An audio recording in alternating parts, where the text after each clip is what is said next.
le plus grand ennemi de l'homme, c'est pas le péché, c'est pas le diable, c'est l'ignorance.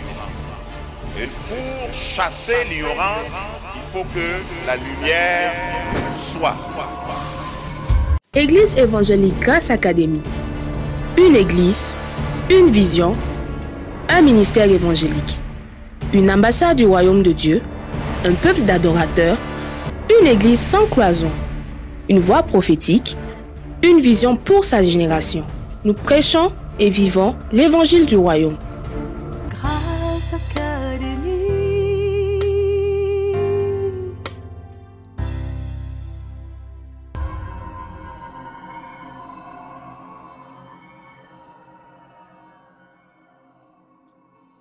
Jusqu'au jour où il fut enlevé au ciel, après avoir donné ses ordres par le Saint-Esprit aux apôtres qu'il avait choisis.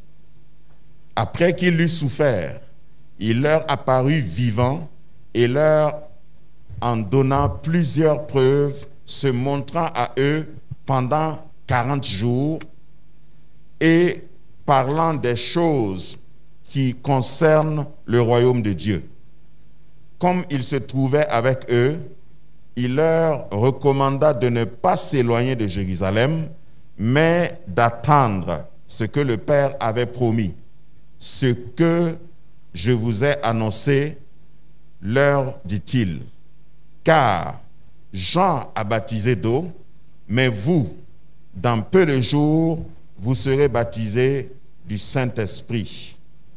Alors les apôtres réunis lui demandèrent, « Seigneur, est-ce en ce temps que tu rétabliras le royaume d'Israël ?» Il leur répondit, « Ce n'est pas à vous de connaître les temps ou les moments que le Père a fixés de sa propre autorité, mais vous recevrez une puissance, le Saint-Esprit survenant sur vous, et vous serez mes témoins à Jérusalem, dans toute la Judée, dans la Samarie, et jusqu'aux extrémités de la terre. » Quelqu'un pousse un amen. Amen. Merci. Reprenez vos places. Quand je dis que c'était un moment historique, tout ce qui se passe, il y a des intervalles dans la vie qui sont plus importants que les événements qui doivent arriver. Parce que c'est de ta préparation que dépendra ta destination. Et ici, c'était comme une phase de préparation pour une réception. Les disciples devaient se préparer pour recevoir quelque chose de spécial qui ne pouvait pas être trafiqué. C'est-à-dire que ce que les disciples devaient recevoir ne pouvait pas être reçu par autre chose, ne pouvait pas être changé par autre chose. Rien ne pouvait remplacer la venue du Saint-Esprit. Dans les enseignements, dans les années où les fois passées sur la Pentecôte, j'avais fait plusieurs fois des séries. Le Saint-Esprit habitait entièrement en Jésus pendant tout son ministère. Quand Jésus marchait sur la terre, le Saint-Esprit était en lui.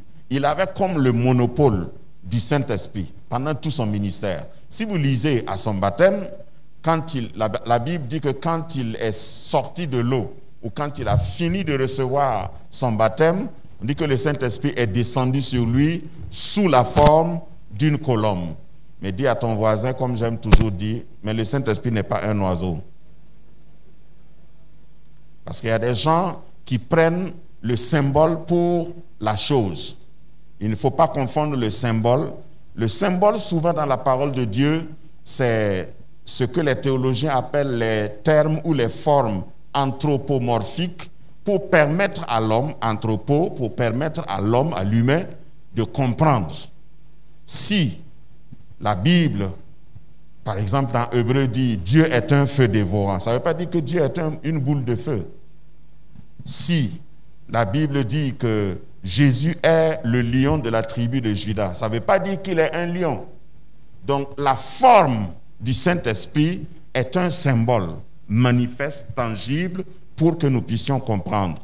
Mais le Saint-Esprit est donc descendu sur Jésus après son baptême, et on n'a pas vu quelque part où on dit que le Saint-Esprit est ressorti. Est-ce que tout le monde me suit? Donc, pour que le Saint-Esprit puisse venir sur toi et moi, il faut que Jésus parte avant que le Saint-Esprit ne soit libéré. Donc, pendant tout son séjour sur terre, tout son ministère du moins, 3 ans et demi, à partir de son baptême jusqu'à son enlèvement, le Saint-Esprit était nulle part ailleurs qu'en Jésus. Réfléchissez-y. Pourtant, il faut, pour que nous soyons comme des petits Christ, que nous ayons aussi le Saint-Esprit.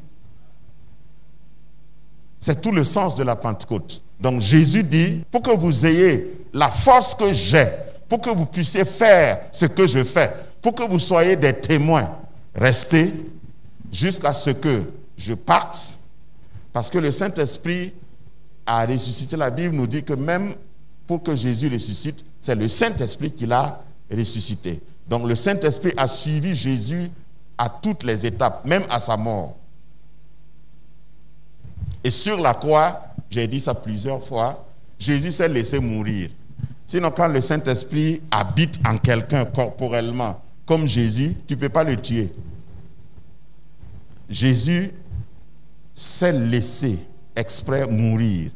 Il a été enterré pour accomplir la loi et la prophétie, et il est sorti par la puissance du Saint-Esprit, ce qu'on appelle la puissance de la résurrection, l'esprit de la résurrection. Tout ça, c'est le Saint-Esprit. Maintenant, quand il est monté, il a décidé de nous léguer ça. Je ne sais pas si tu vois la pesanteur, la profondeur de ce que je suis en train de dire. Moi que tu vois là, l'esprit qui habitait en Jésus habite en moi. Donc il a fallu que Jésus monte. Et quand il est monté, il a dit, je vais vous donner une instruction. Toutes vos faiblesses, les faiblesses des pierres, vous connaissez bien les disciples qui dormaient, qui suivaient Jésus, mais qui étaient capables de le renier, qui étaient capables de faire des choses qui vous troublent souvent. C'est parce qu'ils n'avaient pas le Saint-Esprit en eux. Et il dit, il vous est avantageux que je m'en aille, parce que si je ne pars pas, le Saint-Esprit ne viendra pas. Donc Jésus part et il dit, attendez. Et je vais parler de cette attente. Le clou de mon message, c'est de parler de l'attente. L'attente a duré 11 jours. Entre l'enlèvement et la Pentecôte, il y a beaucoup de choses qui se passent.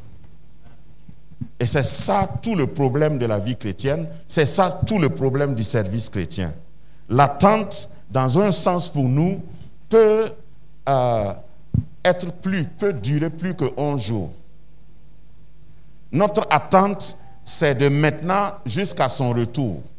Leur attente, c'était de l'enlèvement jusqu'à l'arrivée du Saint-Esprit. Il y a des parenthèses dans nos vies, dans la vie de chacun de nous. Il y a des moments d'attente, il y a des moments d'intervalle entre une promesse et un accomplissement, entre une prière et un exaucement. C'est une période d'attente. Pendant la période d'attente, tu fais quoi? En attendant la réponse, tu fais quoi? En attendant que Jésus exauce et te réponde, quel est ton comportement? C'est cette période qui m'intéresse ce matin. Lorsque Jésus a décrit, comme nous avons lu, il a décrit, il dit, ne quittez pas, ne vous éloignez pas de Jérusalem. Je voudrais d'abord faire remarquer que Jésus avait plus de 120 disciples. Allô? Jésus avait plus de 120 disciples. Ça veut dire, si vous voulez des preuves, si vous lisez dans les évangiles, il a eu plusieurs personnes, et à des noms qu'on cite dans les évangiles qui étaient disciples de Jésus. Et disciples de Jésus n'est pas exclusivement les apôtres, les 12. Il avait 12 apôtres, il avait plusieurs disciples, plusieurs centaines même. Qui est d'accord avec moi? C'est le temps qui me manque, sinon on peut traverser les évangiles et vous allez savoir que Jésus avait plusieurs disciples, plus de 120. Et s'il y avait 120, d'ailleurs la Bible les appelle 120 fidèles, pourquoi? Parce que c'est eux seuls qui ont été fidèles. Donc la période d'attente va éprouver ta fidélité. L'intervalle entre son enlèvement et l'effusion du Saint-Esprit va mettre à l'épreuve ta fidélité. Je veux dire, la période d'attente peut ressembler même à un confinement, pour prendre les termes de la saison. Au moment où tu ne peux pas faire ce que tu fais d'habitude, au moment où on t'oblige à changer tes habitudes, ton quotidien, est-ce que tu peux être parmi les 120? Seras-tu parmi les 120? Les 120, ce qui passe inaperçu pour un lecteur superficiel de la Bible, c'est que pour attendre, c'est une épreuve. Imaginez si on nous disait tous de rester ici pendant 11 jours,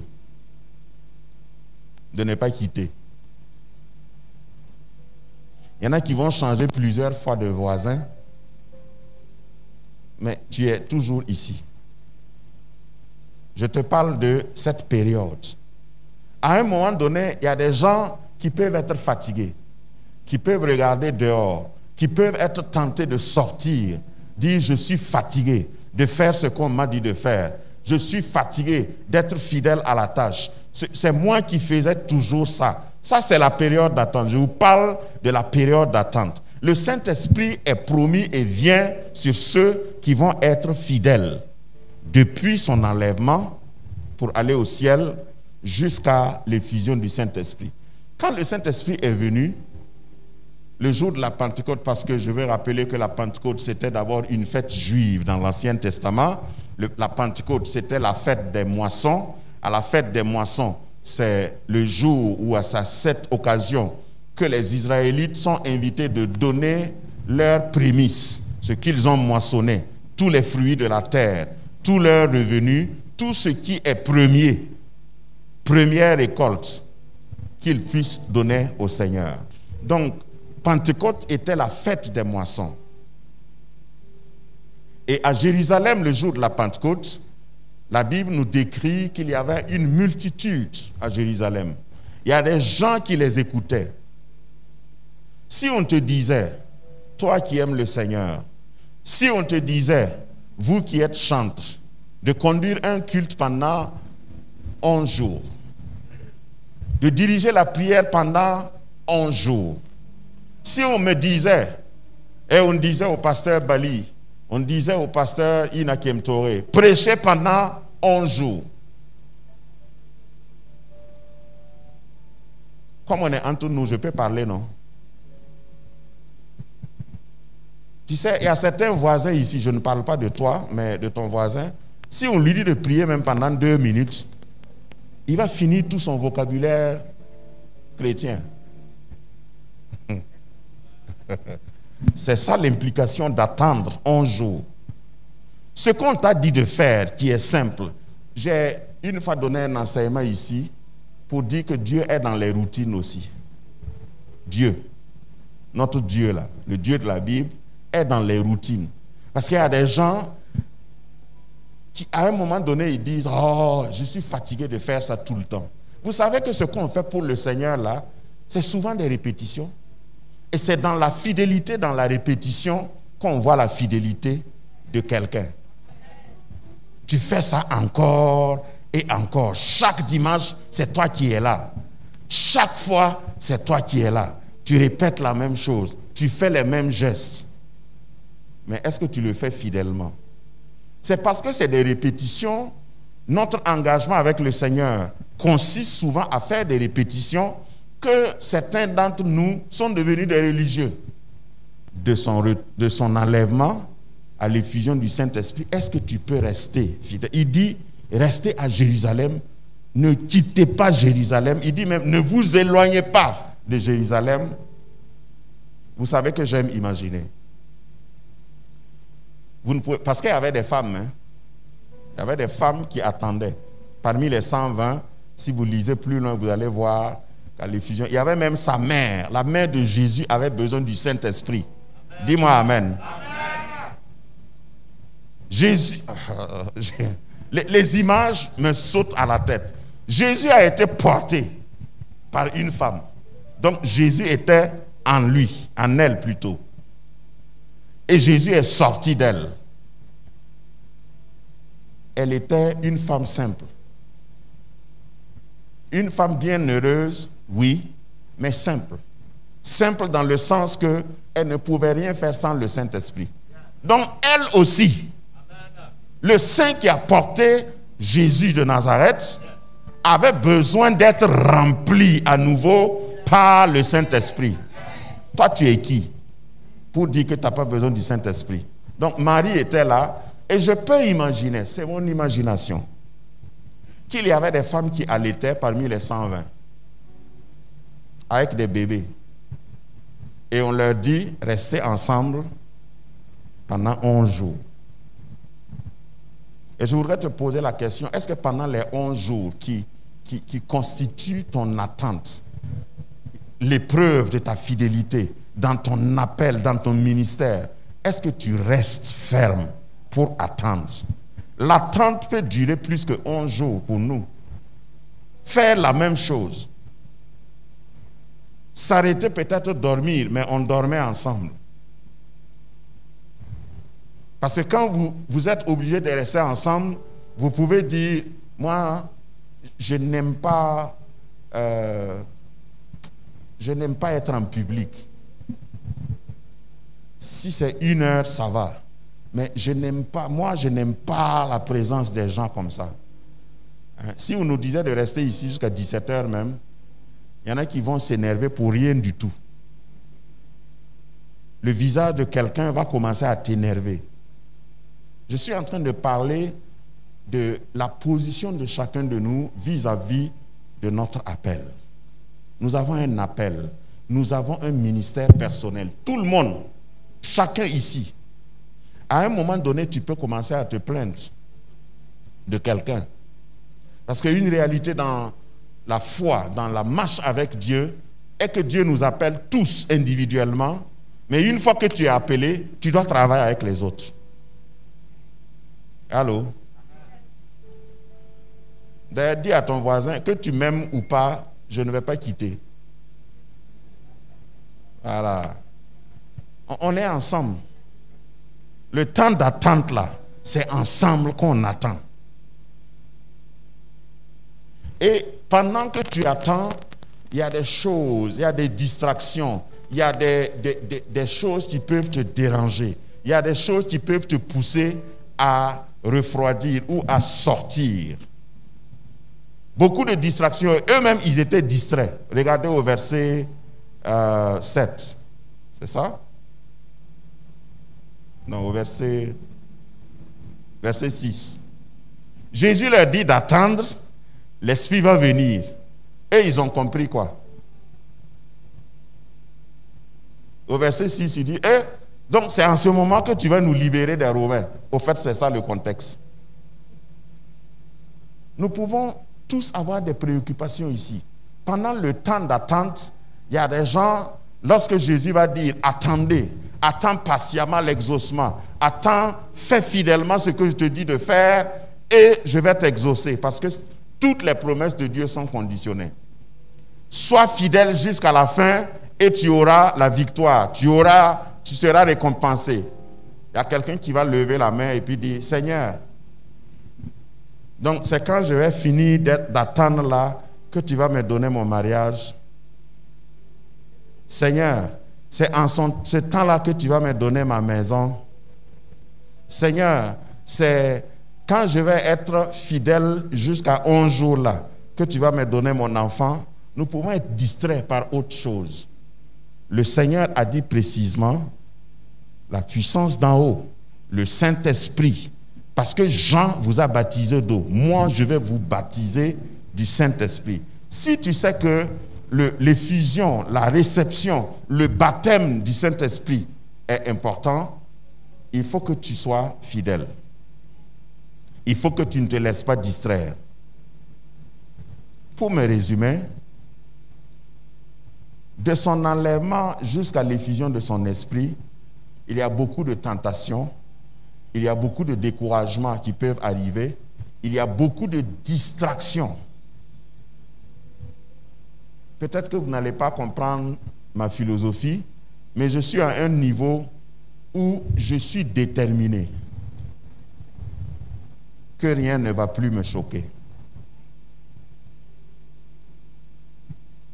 Réfléchis bien à ce que je viens de dire. Parce que si tu es prêt à être choqué, c'est-à-dire scandalisé, à être ébranlé par quelque chose qui arrive, il y a tellement de choses qui arrivent maintenant, ou bien vous n'êtes pas dans le monde réel. Il y a des choses qui arrivent, vous dites, ah, mais comment? Moi je croyais que dans l'église là aussi il n'y a pas ça. Vous n'avez jamais expérimenté un tas comme ça? Regarde, ton voisin même peut te choquer. Mais si tu es déterminé et tu dis, quoi qu'il advienne, moi je ne me laisserai pas choquer par quoi que ce soit. Tout à l'heure, nous avons chanté qu'il est Dieu par lui-même. Vous savez, c'est lourd de sens. Dieu par lui-même veut dire qu'il n'a pas de compte à te rendre. Si tu veux que j'aggrave, il n'est même pas obligé d'exaucer tes prières. Allô? S'il n'exauce pas tes prières, tu vas aller dans quelle gendarmerie porter plainte contre Dieu? Pour dire, tu m'avais dit ça, et puis tu ne m'as rien d'autre. Moi, je ne me laisserai choquer par quoi que ce soit par rapport à mon engagement. C'est pourquoi Jésus, à un moment donné de son ministère, il s'arrête et il dit, le diable vient, mais il n'a rien à moi. C'est-à-dire, il n'a pas de crochet. Il n'y a pas quelque chose qu'il peut accrocher. Il va envoyer ses tentacules, mais il ne peut pas me saisir. Je sais que je resterai avec le Seigneur jusqu'à la fin. Peut-être qu'à la fin, je serai à genoux, mais je chanterai toujours ses louanges. Peut-être que je serai en train de ramper, mais je serai toujours avec lui. C'est toi qui détermines. Les 11 jours là, ne laisse rien, ni personne te distraire. Il y a beaucoup de distractions au sein du peuple de Dieu. Quel est ton appel? Quelle est ta mission? Vous recevrez une puissance. Le Saint-Esprit survenant sur vous, et vous serez mes témoins à Jérusalem, en Judée, en Samarie, jusqu'aux extrémités de la terre. Et tant que ça ne s'est pas accompli, personne ne me fera bouger, ne me fera quitter Jérusalem. Quand Jésus a été enlevé, je suis à la conclusion, quand Jésus a été enlevé, la mission que Jésus a initiée devait être continuée, prolongée, achevée par les disciples. Sinon, les disciples n'avaient aucune raison d'exister sur la terre.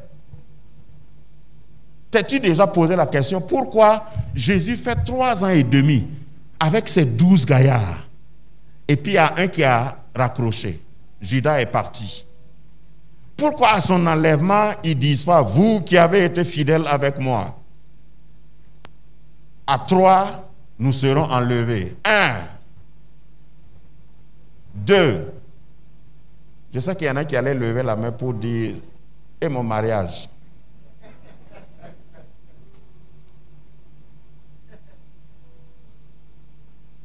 Ça, c'est une distraction. Mais Jésus ne nous a pas, il ne les a pas enlevés avec lui. Il y avait une mission à accomplir. Dis à ton voisin, j'ai une mission à accomplir. Cette mission, tu ne peux pas l'accomplir sans l'effusion, sans le baptême du Saint-Esprit. Il faut que le Saint-Esprit vienne habiter en toi. Et ce qui est joli à la Pentecôte, je reviendrai là-dessus dimanche prochain, c'est qu'au lieu que le Saint-Esprit habite en une seule personne, comme il a été sur Jésus, il est venu et c'est comme il s'est démultiplié à l'infini. Jésus a brisé le monopole une fois qu'il est arrivé au ciel. Il a dit, quand tu vas venir, cherche tout cœur disposé et mets-toi, remplis ces cœurs-là pour qu'ils deviennent des multiples Christ, des multiples Jésus-Christ sur la terre. Donc, c'est pourquoi je suis content, parce que l'Église, c'est la seule organisation qui ne peut jamais faire faillite. quand j'ai dit ça, si tu es fâché et tu me tires dessus, si tu me tues, tu n'as pas tué l'église. 120 fidèles avec 120 flammes sur chaque tête là, veut dire, je suis en train de dévancer mes notes parce que je me nourris depuis 2 semaines du symbole de la Pentecôte. Je vais décortiquer certainement dimanche prochain. Ne rate pas dimanche prochain. 120 fidèles, le symbole de la flamme est que tu n'as pas besoin de reproduire chaque fois une flamme. Qui comprend ce que je dis? Il suffit d'aller prendre là où c'est allumé pour allumer ailleurs. Vous comprenez ce que je veux dire? Dis à ton voisin, ma flamme va te contaminer. Si tu reçois le feu, quelqu'un qui vient à côté de toi, l'option qui lui reste, c'est d'être enflammé aussi. C'est pourquoi la Pentecôte prend tout son sens. Si Jésus a osé dire, moi je vais partir, et puis d'ailleurs c'est avantageux pour vous que je parte, c'est parce qu'il sait que quand il va partir, la flamme qui va venir là va se multiplier. Et j'aime souvent dire, tu as besoin d'un voisin pour savoir qu'il y a une flamme sur ta tête. C'est à cause de ça que nous sommes une église, que nous venons ensemble. La Pentecôte te dit que c'est vrai, tu peux faire beaucoup de choses chez toi, mais la Pentecôte veut dire aussi que tu dois t'assembler avec les autres. C'est pourquoi je disais au début, la marche avec Dieu, là, tu es obligé de travailler avec les gens.